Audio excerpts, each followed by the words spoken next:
council members and school board members, buddy pairs, as well as staff to staff, about the challenges and opportunities that are presented in our upcoming fiscal 2014 budget. And as you know, we're assembled today to move forward with that process. I'm excited today to talk with you about where we think we are as a community and how we think we can get to an even better place. But to do that, we're going to need to talk about investing in our community. And I know Dr. Shiflett shares the same optimism that if we as a community come together and decide to invest in our school system and in our city, we can be an even better community than we are today. But we do have challenges. But before we get to the challenges, let's talk about what we are as a community and what makes us special. And in particular, the value that our citizens are getting for the tax dollars that they're investing in our community already. So I'm going to start with the Hampton city side of things, and Dr. Shiflett will come up in a few moments and talk about the school system assets. But when I look at our city budget and the dollars that the citizens are investing, I see that they're getting this in exchange for that. They're getting a decreasing crime rate and above average rates of crimes being solved by our police division. They're getting improved response times for EMS and fire. In fact, we added a new fire station to take care of our community as it's grown. They get, no other city does this in our area, a 311 call center that makes it easy for them to call, to request services or get information, and they can get that virtually 24 hours a day, 7 days a week. They get strong response to storms and disasters, whether they're hurricanes or nor'easters or tornadoes or blizzards. Consistently, our community raves about the response they get from the emergency response teams and public works crews. They get maintenance of ditches and waterways to reduce flooding and pollution. They get access to information 24/7 with websites, Facebooks, Twitters, cable stations, YouTubes, e-newsletters. They get award-winning budget finance and strong oversight, as well as one of the strongest track records for collecting taxes owed to the city so that all citizens are treated equally. When we look at our neighborhoods, they get diverse, strong, integrated neighborhoods supported by an award-winning civic engagement process. Nationally and internationally recognized citizen participation programs. We're one of the only cities that's recognized that diversity is our strength and celebrates it through a Citizens Unity Commission that focuses on celebrating our diversity. We have a vibrant nonprofit community that partners with the city to provide services to those who are less fortunate. If it weren't for our partnerships with HELP, we'd be doing less for our homeless. With transitions, we'd be doing less for our domestic violence victims. With the CSB, we'd be doing less for mental health and mental retardation clients. We have a strong library system that has a main library as well as 3 branch libraries that ensures no resident is more than a few miles from books and technology access. And of course, our libraries are now the hub of computer use for many of our residents. Our library system is visited by 2/3 of residents every year. We have a strong quality of life that celebrates our 400 years of history through quality museum exhibits and programs. We have arts programming that draws thousands of visitors from the entire region. And not just Hampton. We have vibrant special events programming, including city support for Bay Days, the Hampton Cup Regatta, Blackbeard Festival, downtown block parties, a holiday parade that's shown on television throughout the region. We have 2 indoor pools that support high school swim teams, as well as general community fitness and therapeutic programs, 4 community centers that offer recreational and fitness for all ages, including also a senior center, one of the few cities that has a senior center. We have 2 neighborhood centers that support programming for youth and adults and keep kids off the street and engage in productive activities. We also have a park system. You probably didn't know we have 22 parks and trails, including, of course, the facility we're in today, the Gosnell Hope Park with athletic fields and a BMX track. A lot of people don't know about that BMX track, but it's very popular. The Bluebird Gap Farm that is visited not only by Hampton residents, but regional residents. We have dog parks and camping facilities. We have 2 bay beaches with lifeguard protection during the summer for residents and tourists, outdoor concerts. We have 2 golf courses. We have the region's only clay tennis court. We have boat and kayak launches that attract residents and tourists to our 124 miles of waterfront. And we also plan for the future. We are a community that believes in investing in young people, and we're very proud of that. We have an internationally recognized youth prevention, early intervention and engagement program, as well as parenting programs to make sure that our youngsters get the best start they can so that when they come to the Hampton City School System, they are ready to learn and on par with students their age, as they should be when they enter kindergarten. We have before and after school programs in most elementary schools and middle schools to ensure that children have a safe place with supportive services so that working parents don't have to worry about latchkey children in their neighborhoods. We have the region's only teen center. We have an aggressive program to eliminate blight and reinvest in our aging housing stock. We have master plans that have been developed with community input that identify our strategic investments for the future, and of course a community plan that sets the roadmap for how to make us the most livable city. When I think about all of those, I think, wow, what a great deal people are getting for the taxes they're investing. How many other cities can say that they have that wide range of quality assets in their community?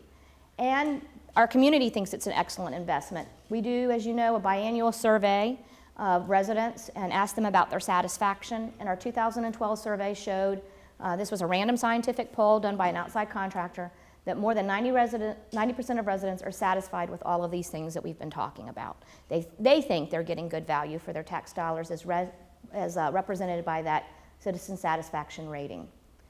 It's also an excellent investment when you look at how much money we're spending, and of course, as all of you know, personnel is your biggest expense in a service-oriented business as we are. And so one of the things we do on the city side is we benchmark against peer communities.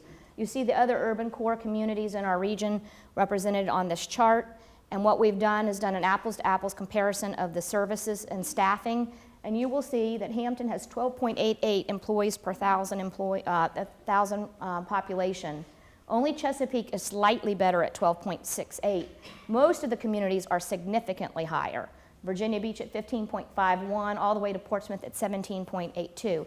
This tells me we're running an efficient, lean organization, and all those things that we've talked about that we're delivering are being delivered at a low cost, which is good for our taxpayers. How do we move forward? I mean, as I think about all those things, I think we're a great community, but we always aspire to be even better than we are today. And I think that's important because, as we all know, if you don't continue to invest in yourselves, you get stale. So, as you know, we use roadmaps for the future, and it's not just the city manager's roadmap or my staff's roadmap or the council's roadmap, it's the community's roadmap. It is the roadmap that we have done together through community planning, and we updated the community plan just recently, and we continue to update our master plans for key areas of our community. As you know, the Phoebus master plan is currently being updated, as is the downtown with the Hampton First effort being led by Dr. Harvey. These are our guiding plans for areas of focus. As we choose to invest in our future, we use those to build on our strengths and our core services. So you have to protect what you have first, and then you build on that. And our master plans and community plan identify the investments we need to make to get even better, as updating our aging infrastructure as we age as a community, improving our technology, improving our maintenance and upkeep of our outdoor spaces, such as parks, medians, and school grounds, as well as our public buildings, enhancing community and visitor experiences, improving flooding control and prevention, as well as increasing waterway investments, and reinvesting in our infrastructure and housing stock. Our goal, of course, as we do these things is to draw new residents, diversify our tax base with visitors and tourists, to draw private investments by companies that create high-paying jobs. But this costs money. To invest in yourselves, just as you invest in your home, you must put money in to keep your maintenance going and to make your home even better. And the same thing applies to our community. We need to take care of what we have and invest in our future. Now, why are investments required at this time? Why do we need money? Why do we need new money? Well, our real estate tax revenues are down, as you know. I have some somewhat good news, and when we spoke to you last, we thought the city real estate revenues would be down by about 6% this year. They actually, we got notified just late last week that they will be down only 3%. So that's a little bit better than we had hoped. But nevertheless, down is down, and less money means you can't do the same things that you did last year if you have less money, because we have cost pressures going up. As you know, fuel prices, cost of insurances, those kinds of things continue to grow even when you take in less money. And just to put it in perspective, if you go back to 2010 and you look at where we'll be in 2014, the city has lost $14 million in real estate tax revenue. That's huge. It's equal to 14 cents on our tax rate. So had we been adjusting our tax rate all along to offset those losses, our tax rate would be 14 cents higher today than it is. Instead, we collectively on the city side and on the school side cut services and scaled back to live within our means. But the state and federal governments have made it even worse. because they've disinvested in localities and in school divisions. On the city side, that disinvestment has come in the form of unfunded mandates. As just one example, we talked about this recently with our council. The city has had to spend $1 million more in tax relief due to the constitutional amendment that the General Assembly surfaced and the voters approved to provide 100% tax relief for 100% service-connected veterans, irrespective of their incomes. And that's not necessarily a bad thing. We support our veterans, but it's an illustration of a cost pressure that we've had that we, the city, did not define for ourselves. It was put upon us by the state. We've also had other unfunded mandates, like the Line of Duty Act being passed, a program the state developed, had paid for years, and said to localities, you're going to have to pay for now. And more dramatically, a requirement to pay the state a portion of revenues they owed us, we had to give back to them in the form of state tax relief to the state. We've had to pay the state, the local government has had to pay the state nearly $5 million over the last 4 years. That's money that we couldn't use for our taxpayers to protect our services or invest in our future. That's nearly 5 cents on the tax rate, if you think about $1 million being a penny on the tax rate. Now on the school side, actually the state's been even worse to the schools, I have to say. In that same period of time, the states have cut the schools, our school system, $21 million. $21 million. That would be 21 cents on our tax rate. And the way we've done this in the last several years, as you all know, and I've already said, is we've cut because we wanted to be responsible and understand that our residents were struggling in a tight economy. But I'm here to tell you today, we can't do that anymore, because if we cut any more, we're going to be disinvesting in our community. And I can't recommend that we disinvest in our community. When I look at those things and I look at the citizen engagement that we've had in the last several years, and I've heard citizens say we value those services, I have to tell you, I can't make it much more efficient. I have to cut. So what would I be cutting on the city side if I had to go there? On the city side, we're facing a projected budget shortfall of $7.2 million. Again, at a time when resources are strained to the maximum and additional reductions would mean loss of services. These are our cost pressures and how we get to that $7.2 million.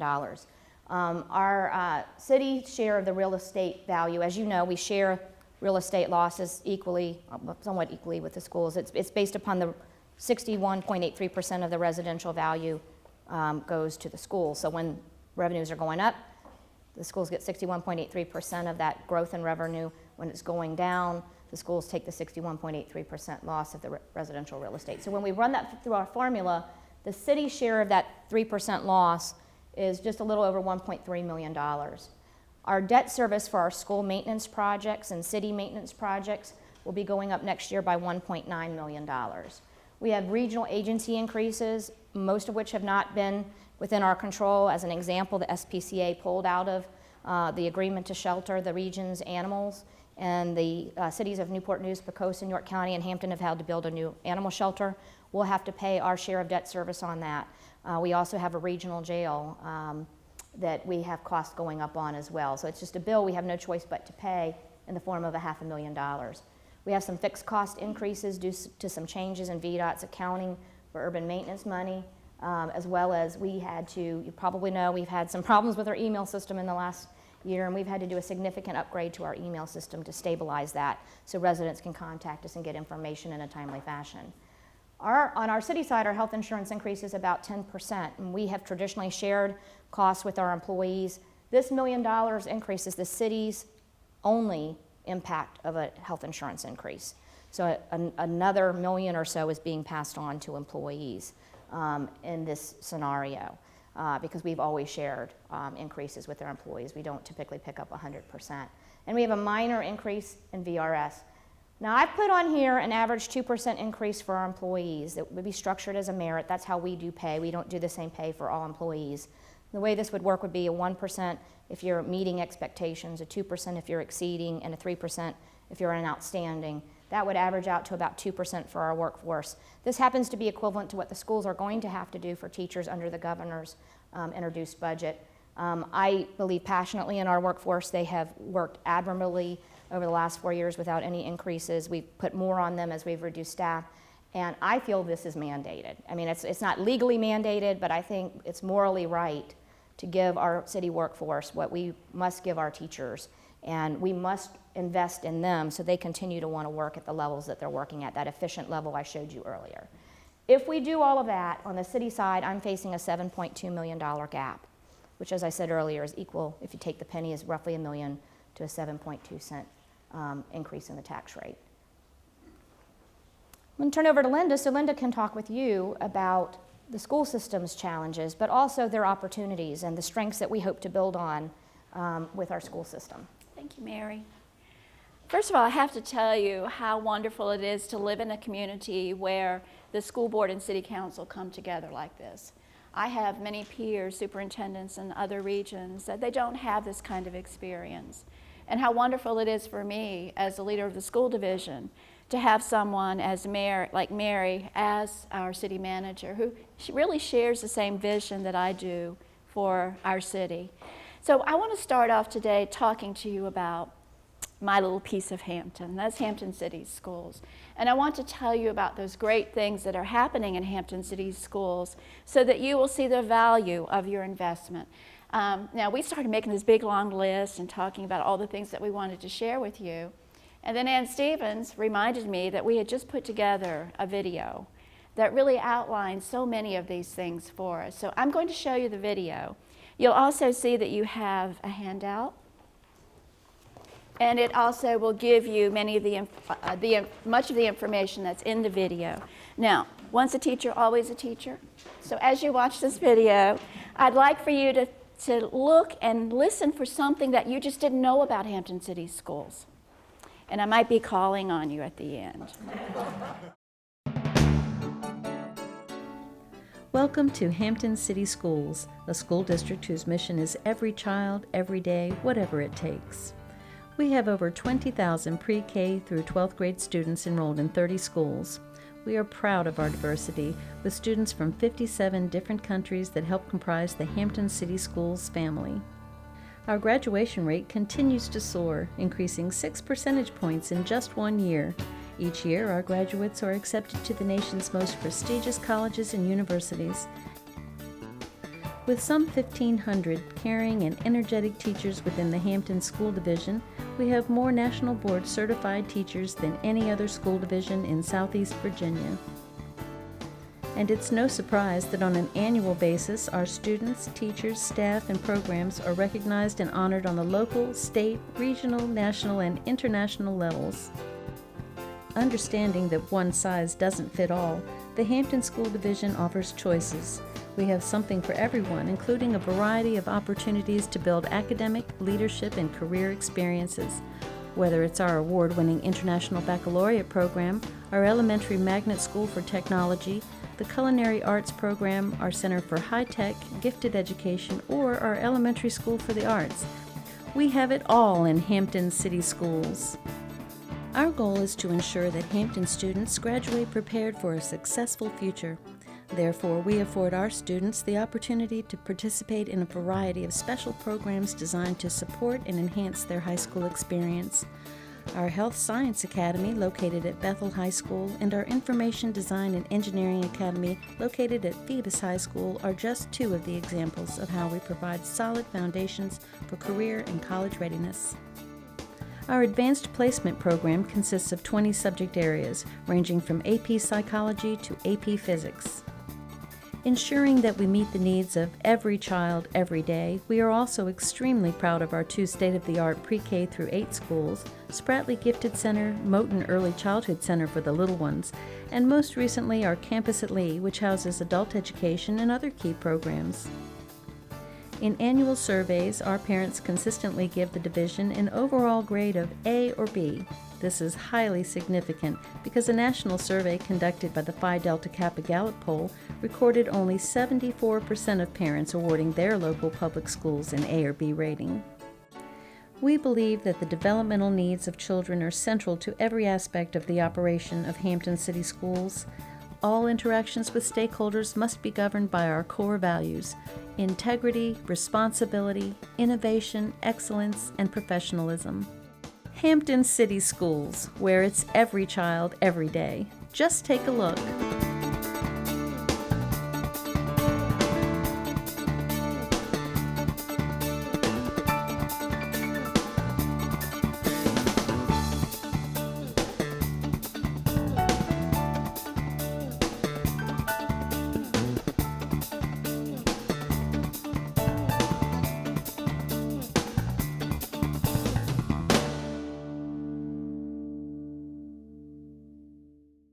Yay. That's my Hampton City Schools. That's it. That's your tax dollars. That's your investment in our children. I really wish that I could take all of you right now over to Phoebus High School to see our young people working on a project called FIRST. It's Robotics First. We can't make them leave school. They are so engaged in the project of building a robot that will pick up a Frisbee and throw it into some slots on a wall a certain distance away from them.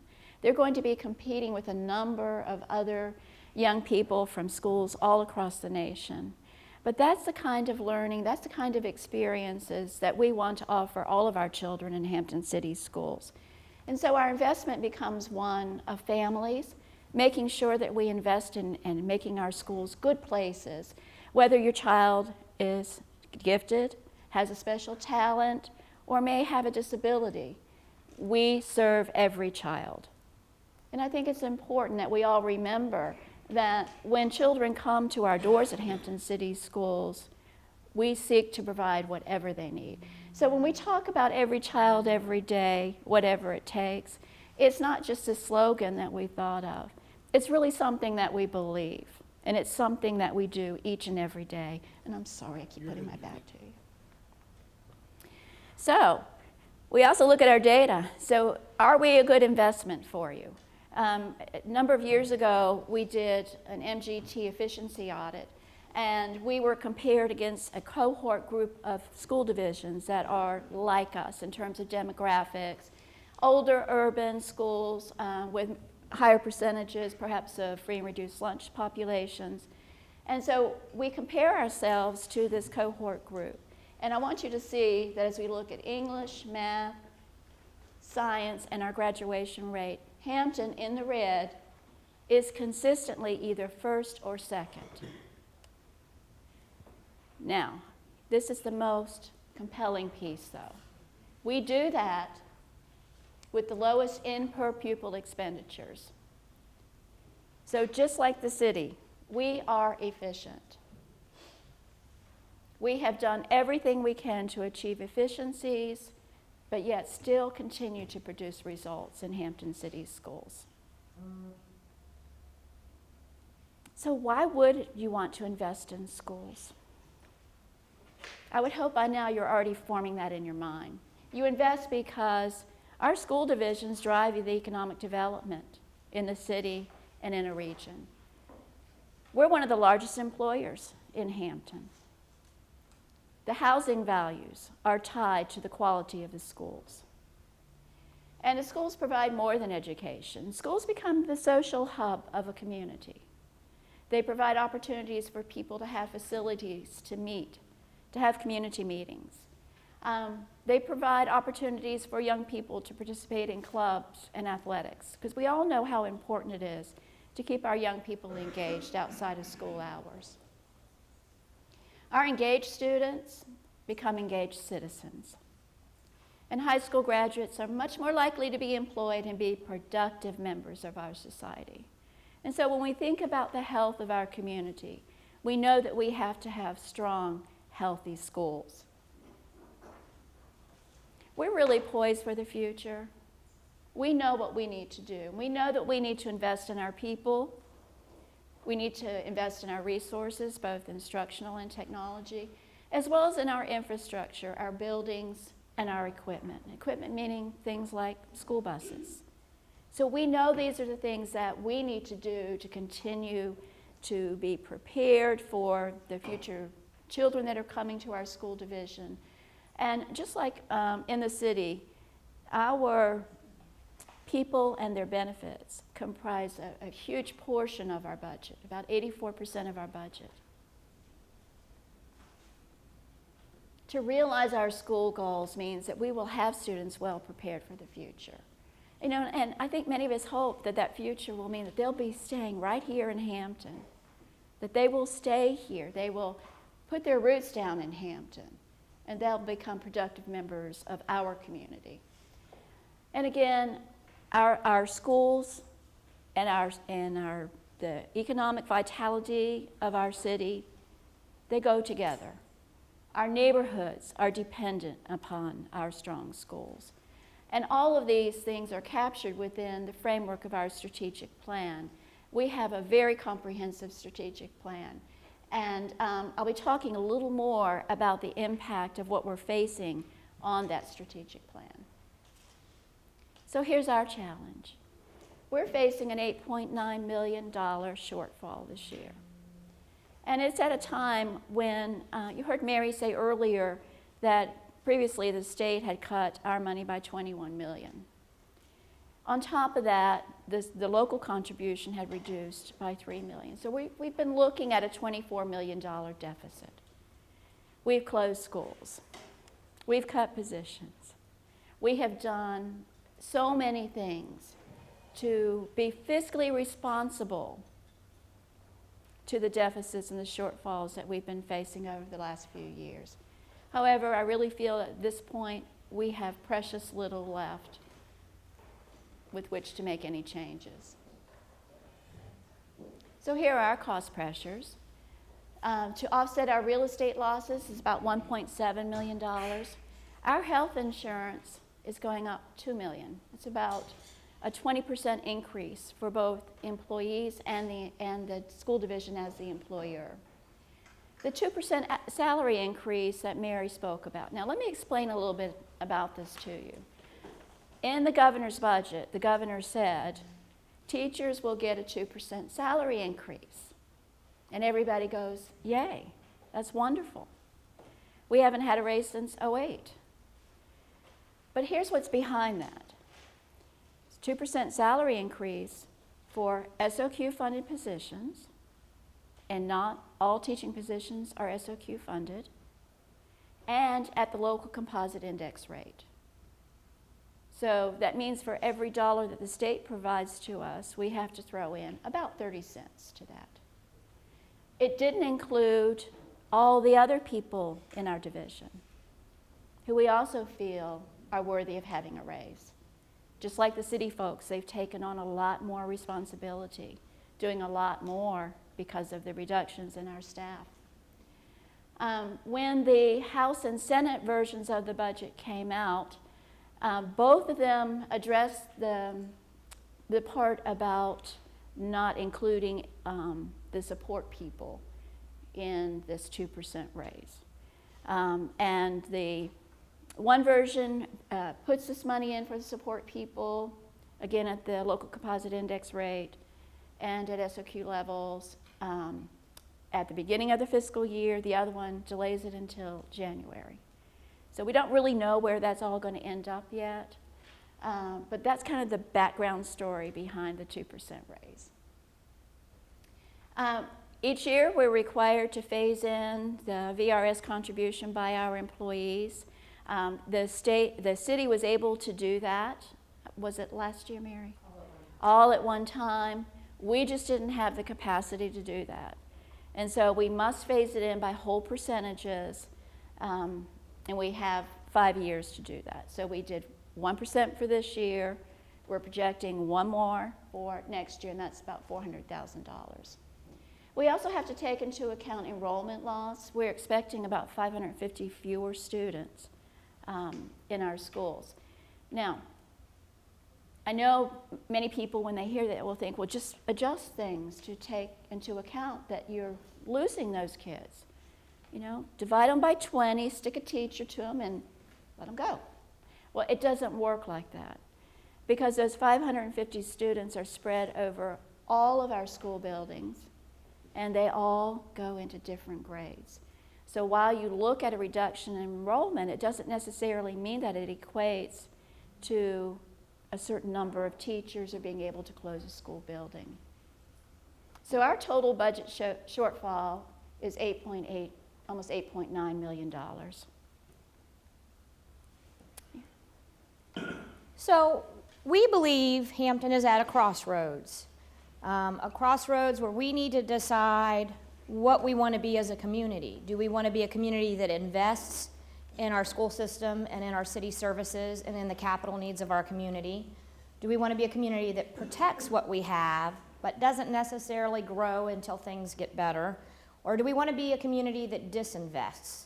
So as we make those choices, we need to think about a couple of things. One of those is that Hampton has one of the lowest tax rates of urban jurisdictions in our area. And as you can see by this chart, Portsmouth is up at $1.27. Newport News, which is a lot of people think of as our nearest competitor, is at $1.10. Hampton's here at $1.04, and Virginia Beach is slightly lower than us at 95 cents. Interestingly enough, if you apply this tax rate to the average value of a home in a community, our residents as a whole are actually paying less than all of these communities because our median value of home is lower than all of these communities. And so, except for Portsmouth, but Portsmouth's rate is so high that their residents actually pay more than we do. I like to use this comparison with Newport News just to put things in perspective about the wealth of a community and what they can do if they have the right diversification of their tax base. We know Virginia Beach is able to do this because of the tourism. Everybody knows what goes on the waterfront. But a lot of people look at us in Newport News as very similar. We both have major hospital systems. They have Riverside, we have Centera. We both have major retail centers. They have Patrick Henry Mall, we have Peninsula Town Center. But they have a couple things we don't have. They have the shipyard, and they have waterworks. And a lot of people don't think about waterworks being an asset for Newport News, but because Newport News invested in waterworks, they're able to take what's called a return on equity or return on investment. Every year, they take money out of their waterworks fund and put it into their general fund. And for many years, we in the city have tracked what does Newport News get from the shipyard and from waterworks. There's two things they have that we don't have. How much money are they able to put in their general fund budget versus us? And the last time we did that, I think it was last year, they had the equivalent of 22 cents on our tax rate from those two things. So in essence, they're starting out ahead of us in terms of a better position and ending up with a higher tax rate. Again, in my mind, a measure of the efficiency of the city and schools working together and the way that we deliver services. But this gives us room to move our tax rate and still be competitive. And that's the major point I want you to take from this chart. Hampton has aggressively lowered property tax rates, and we did this as housing values started to increase because we wanted to be responsive to taxpayers. If their value was going up, they would pay more. But if we could lower the tax rate, we could try to level the burden for them. And that's what the council did back in 2005 was the first drop, and you can see it continued to drop all the way to 2009. 2010, our revenue was about equal, but after 2010, we had the significant drop, that $14 million that I talked about in losses of real estate value over these years, and yet we kept the tax rate the same. There was a lot of talk back in these days about whether we should aggressively lower the tax rate the way that we were, because we all knew the housing market wouldn't continue to grow the way that it was growing. But at the time, our community said, and I think it was the right decision, let's lower the rate now, and at the right time, we'll raise the rate again if and when that becomes necessary. We made sure, both on the school side and the city side, that we didn't come asking for a rate before we felt it was absolutely necessary. And this just shows you what I talked about before. It helps many times residents to put it in perspective. Housing values go up, the tax rate went down. And theoretically, you should do the reverse so that you keep the same amount of revenue, but we didn't do that intentionally to try to provide that relief for the taxpayers. So now, as I said, we have to decide, what do we want to do? We're at a crossroads. Do we keep cutting, or do we rebuild? And to rebuild, we're going to have to adjust that tax rate. And the question would be, of course, how much? As we've already mentioned, both Linda and I, we have been holding the line for taxpayers and cutting services for the last 5 years. To put that in perspective, the city's cut about 10% of its workforce in the general fund, and the schools have cut about 12% of their workforce in their equivalent of Fund 50.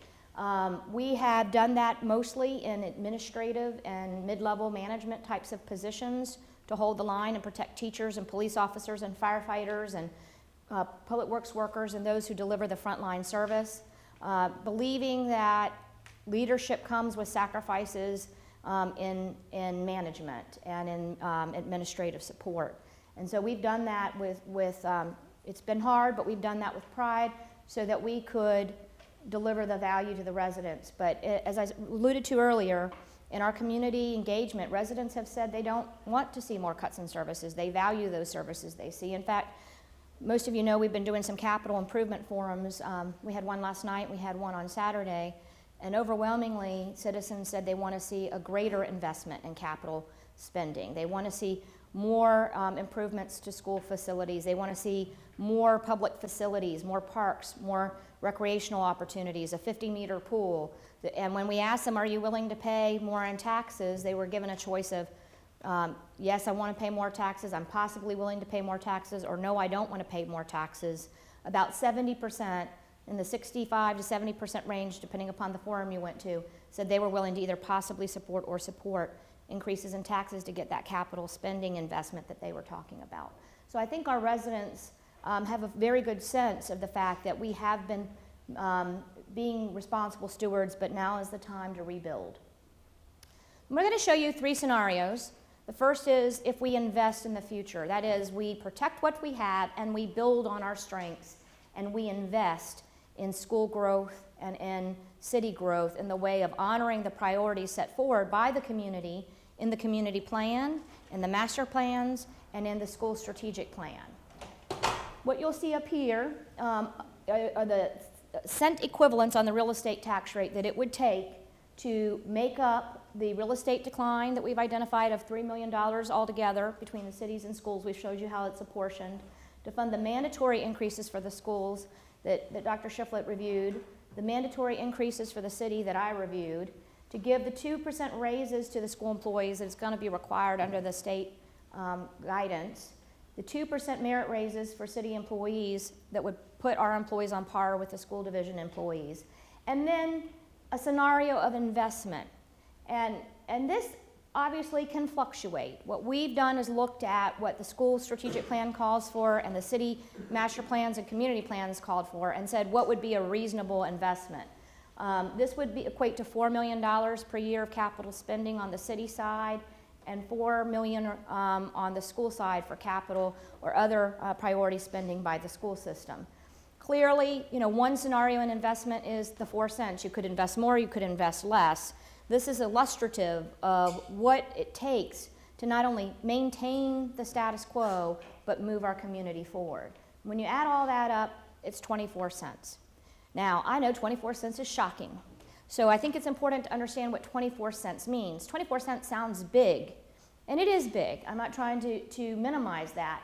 But when you look at what it means on a monthly basis for a homeowner, it isn't as big as you might think it would be. So let's look at a couple different examples. We've picked values of home in $50,000 increments to see what the increase would actually be in their tax bill from this year to next year, assuming that they experience the average decline in real estate value that's projected for 14.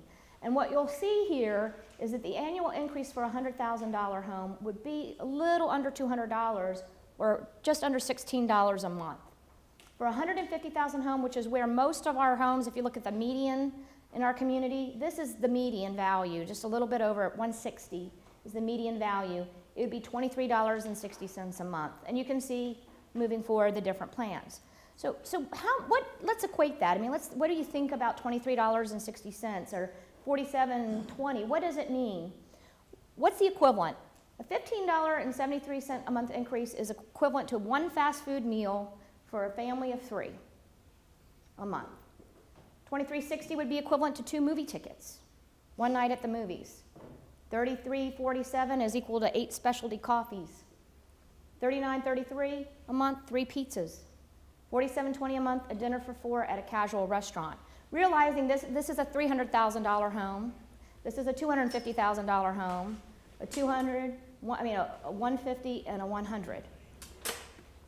And so this is what we're saying, is our community willing to invest these things to grow our community and to reinvest in our community? For most of our residents, this is still less than they were paying 5 years ago. This is an important point. Now what we've done is we've taken a typical home in each of these neighborhoods just to show you, again, a cross-section of our community. So the typical home, if Riverdale's the typical home is 3 bedrooms and 2 bathrooms and a tri-level, the split level, we took the typical home there and looked at their tax bill in 2008 and looked at their tax bill today, not even accounting for the decrease that they'll have in value for next year. They're paying $462 less, a typical homeowner in Riverdale, this year than they did in 2008. So going back, you could have you'd have to have a $250,000 home to be paying more next year at a 24-cent increase than you did in 2008. You see how the chart works? And you have those in front of you so you can make the comparisons that you want to make. Fox Hill's paying a typical home in Fox Hill's paying $374 less today than they did in 2008. And Merrimack Shores $833 less today than they did in 08. Now, why are these values different, you might ask? It's because we have to assess based upon market value. And homes have kept values or changed values in different ways. And as you will recollect, some homes were not always assessed at the value they needed to be assessed at one time, and we had to do a comprehensive reassessment to make sure everyone was paying their fair share. But virtually all of these would pay, even with an increase, less in 2014 than they did in 2008. Now, if we're not willing to invest, which means spend more money than we're spending today, the question is, are we willing to protect what we have? So what does it take to protect what we have? Let's say we won't invest until the economy gets better, but we do want to protect our core. We don't want to cut any more. What does it take? Same scenarios we talked with you before, but taking out the new spending, we come to 16 cents on the tax rate. Again, sounds huge, sounds scary, but when you look at what it actually means for a homeowner on a monthly basis, for a $100,000 home, it'd be $9.33 a month. $150,000 home, just $14 a month. All the way up to a $300,000 home, $28 a month. So the question for residents is, are they willing to make minor adjustments in their lifestyles to afford $10 more a month if they're at the $100,000 home, or $28 if they're at a $300,000 home, to protect those services that we've been talking about that are so valuable today? All the things I said you're getting for your city dollars, and all the things that Dr. Shiflett described the school system is delivering to our students in our community. Again, this is the same chart. You can see it's significantly less than what most people were paying in 2008. And if we're not willing to protect, we're not willing to invest, we're not willing to protect, we need to understand that we're choosing to disinvest. And that's a choice. We can choose to do that. We need to tell you what that means. How you solve on the city side a $7.2 million budget gap, or on the school side, forget your number, 8.9 million. What are the consequences of that? How do we, as a city manager or a superintendent, go about solving that budgetary gap? I'll have to tell you, this list I'm about to show you terrifies me, because it represents a significant step backwards. All the things I'm going to give you, it takes, every one of these it takes to close a $7.2 million gap. And you can see things that, closing something, it doesn't save a lot of money because we're running very efficiently. But to close our city gap, we'd have to close our visitor center, our history museum, our tennis center, our Bluebird Gap Farm, the Old Hampton Community Center, the senior center, all branch libraries, so you'd only have a main library. The teen center, we'd have to eliminate parent education classes, eliminate Healthy Start, eliminate youth civic engagement and youth partnerships, eliminate Bay Days and regatta support, eliminate school crossing guards, eliminate support to our volunteer fire companies, which actually save us money, eliminate the Citizens Unity Commission, eliminate the support to the Extension Services, which does 4-H, Master Gardener programs, and the Seafood program, suspend the capital contribution commitment we made to CNU and HU for performing arts venues 15 years ago, eliminate weekend, holiday, and evening hours for 311, reduce street lighting for 200 arterial road lights, reduce mowing of parks and school grounds and medians from once every 2 weeks to once a month, increase the turnaround time for construction inspections from 2 days, which is what we do now, to 6 days, which is what's allowed by law, increase the review time for the planning division actions, decrease our internal audit capacity, no longer televise the holidays parade, decrease specialized newspaper ads that get more information out to citizens than is legally required, decrease our CSB contribution for mental health to what Newport News is currently paying, eliminate our contribution to transitions, Alternatives, Food Bank Help, Star Achievers, the Mayor's Committee with People for Disabilities, the Office of Human Affairs, Insight Enterprises, Downtown Child Development Center, and do no raises for our employees. And that gets me $7.6 million. You notice that we had a gap of $7.2 million. So virtually every one of those it would take. I'd be able to, I'm slightly over at that number. Scary. I think about not doing the prevention programs we have for young people like Healthy Start. I know that what we're doing is we're consigning ourselves to future increases in jail costs and juvenile detention and remedial actions and remedial programs, and the school system having to do even more to catch kids up. But if I've got to cut, that's something that's not mandated. It's not life and safety, immediate threat, like police and fire, 911. Not because I like that cut. It pains me. That's a program I helped to create and I believe in very passionately. And by the way, the College of William & Mary has said absolutely saves the city money. But that's what I'd have to do. This is what disinvestment looks like when you're at the point we're at. And I can't in good conscience, as a city manager, try to solve that kind of problem without saying we need a tax increase. So I'm going to have Dr. Shiflett talk about her equivalent cuts, what disinvestment means on the school side.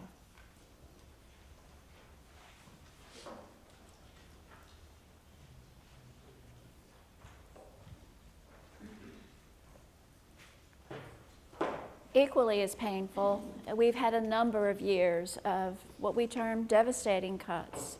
Back in 09-10, we had a $20.8 million deficit.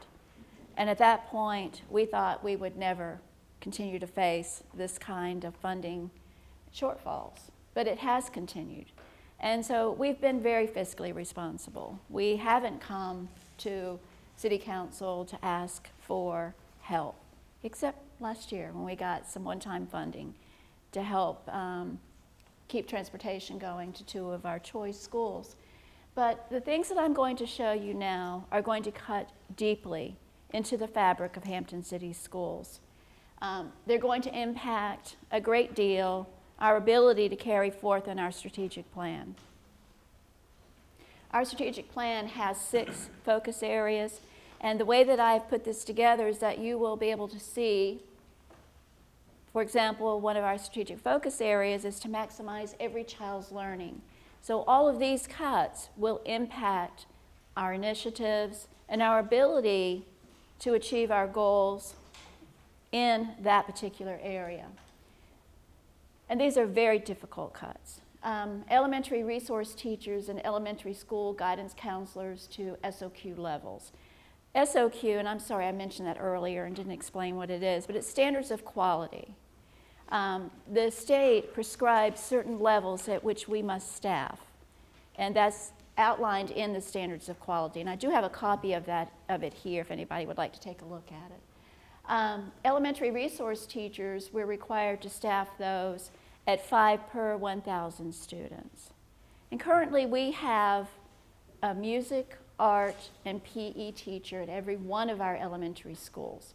This would equate to cutting about 10.5 of them. Elementary school guidance counselors also has a staffing formula.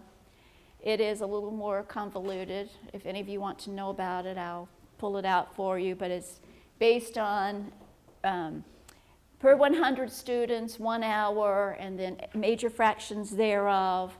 You get a full-time at 400 students, so it's kind of a matrix you have to work out to determine what level you have to be staffed at.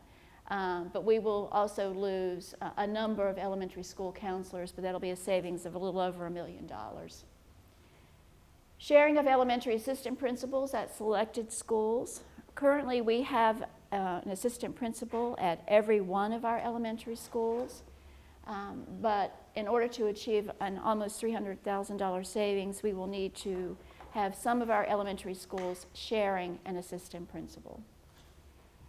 Cutting field trip funding by 50% and then also adjusting the money that we allocate for instructional supplies. And of course that's based on enrollment.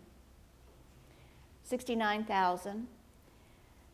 Increasing class size at grades 4 and 5. Currently, the standards of quality allow us to take the class size up in grades 4 and 5 to 35. We are proposing that it will go to 30. That will save us $179,000. Eliminate the middle school model that we have of teaming. And for those of you that perhaps don't really know what that means, is that students are assigned to a team of teachers. And so it becomes this little community of students and teachers. But it is a model that's a little more costly to staff because you have to control the numbers within that team. So if we eliminate the middle school model of teaming, we actually will eliminate 18 teaching positions for a savings of a little over $1 million. In our high schools, we currently have what we call a block schedule. It's an 8-period alternate day block schedule. And our proposal is to move away from the block schedule to a 7-period day. And that will eliminate about 46 teachers. Now, what happens is that instead of being able to take 8 classes, students will only be able to take 7.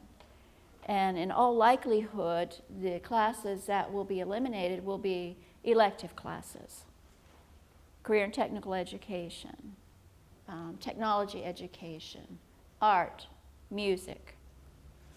Could also be in the core areas if they're taking journalism or drama, but it will require an elimination of elective teachers for a savings of about $2.7 million. Under attract, develop, and retain exceptional staff, we'll eliminate elementary instructional leader supplement and then do a 25% reduction on every single supplement that's left. So that means if a teacher's getting a supplement to be the cheerleading sponsor, a supplement to be the student government sponsor, or a supplement to be a coach, those will all be cut by 25%. So that's $667,000. In our kindergarten classes, and I wish I could take you there because they're fun places, but there's a lot of little ones, and they have a lot of needs, and they're active. And we currently have kindergarten instructional assistants in every kindergarten class. Our standards of quality say that we can have a class size of 24, but once we exceed 24, we have to put an instructional aide in place. And none of our kindergarten classrooms can be larger than 29 students. Did I say something wrong? No, I thought you were going to say none of them had. No, we do have some kindergarten classes that exceed the 24, and they do have a full-time aide in place. What we would do here, they currently work the same hours as a teacher, 6.5 hours a day. We would cut them to a schedule of 5 hours a day, 25 hours a week, which would take them to part-time. That would save us $991,000. Sick leave payout. Currently, our policy is that no matter how long you've been with us and you decide to leave, we pay out on whatever unused sick leave you have. This would be a change in our policy so that you would have to be with us 5 years or more before we would pay out on that. So that'll save us about $60,000 a year. The next one is closing another facility. And this one's particularly difficult because I really like this place. It is our early childhood center. It's where our youngest children go. It is, I think, one of the only centers in this region. And what we will do is actually we'll close the facility, and the savings will be affected because of personnel savings of about $280,000. The program, though, will continue to exist. We'll disperse the classrooms throughout the division in space that's available in elementary schools. The next one is particularly painful because it represents a salary decrease for a number of our employees. Everyone who's on a 12-month contract, we will change the contract length from 249 days to 245 days. This equates to about a 1.6% salary decrease for our 12-month employees. Now, I have to mention now that Hampton City Schools is one of the only school divisions, or it is the only school division in this region that has previously done a salary cut. You have to go all the way up to the Richmond area before you find another school district that's done that. So this would be a cut for our 12-month employees. 12-month employees would be our administrators, but also folks like our administrative assistants and many of the people that work in our school administrative center. As we look at maintaining effective, efficient, and innovative support systems, we are proposing to eliminate all of our cafeteria monitors for $250,000.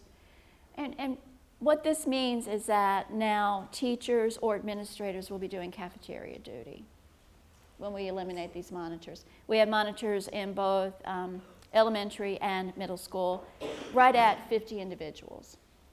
The next one is to reduce the number of our registered nurses by 50% and replacing them with licensed practical nurses. Save us about $238,000.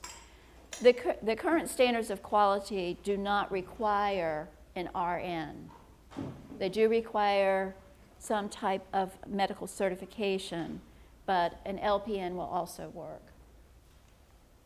And then, we've all heard the stories about the children having allergic reactions and not having staff available to make sure that they are attended to promptly.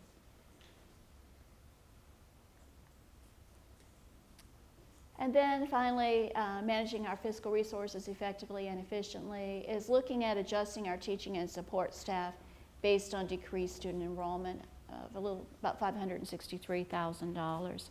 That bringing our total to $8.9 million. I also wanted to make sure that everyone understands that it has been increasingly difficult for us to keep abreast of our schedule of replacement. A number of years ago, we put into place these schedules so that we would know at this year we need to replace X number of computers because they have exceeded their useful life. We have not been able to fund these, and there's absolutely no funds allocated for next year to do that. So right now we're at 6,817 computers at a cost of about $6.9 million to refresh them. With our school buses, the useful life, we try to refresh school buses every 12 years. And so we have 36 buses that really should be refreshed, and that's at a cost of about $3.1 million. These are significant investments. The technology's become so much a part of our life, not only for administrative purposes, but for instructional purposes and for all of the state testing that we do. We talked about this earlier. The school division is continuing to phase in the employee portion of the Virginia retirement system. We did 1% this year, planning 1% for next year. The city's already done all of theirs. We would love to be able to go on and just knock that out now, but it would take $1.6 million to do that full implementation. So the question is, do we invest in our future? And actually, it's their future. The choice is really ours. As we look at our next steps, do you want to do this? It doesn't matter. Okay. As we look at our next steps, it's very important to us to have the opportunity to talk to the public and to give the public opportunities to provide input to us. So we're looking at these dates. Tuesday, February 26th at Kecoughtan High School, 6:30 to 8:30 p.m. Saturday, March 12th, Bethel High School, 9 to 11 a.m. Thursday, March 7th at Hampton High School, 6:30 to 8:30 p.m. And then finally, Saturday, March 9th, the Rupert Sargent Building in the first floor conference room, the Veterans Conference Room, 9 to 11. We are available to speak to anyone who wants us to come and speak. Mary and I will do it. We have council members and school board members that are also available. Online polling will be available the week of March 11th. And I want to leave you with this. The choice is really ours. Do we invest? Do we protect? Or do we disinvest?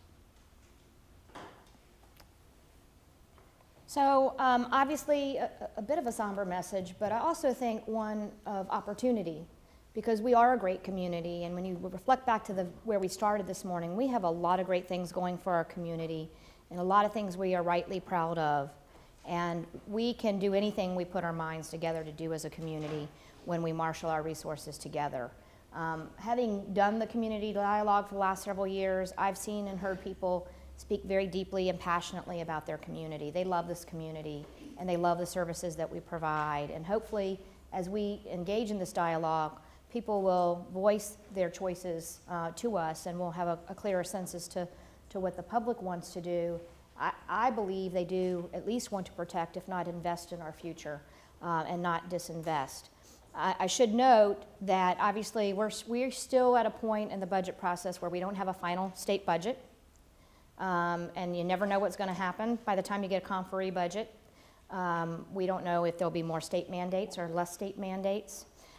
We also don't have all of our revenue estimates. We don't get, on the city side, some of our critical revenue estimates like personal property and sales tax until about March because of the way the state lags information or the assessment cycles for personal property.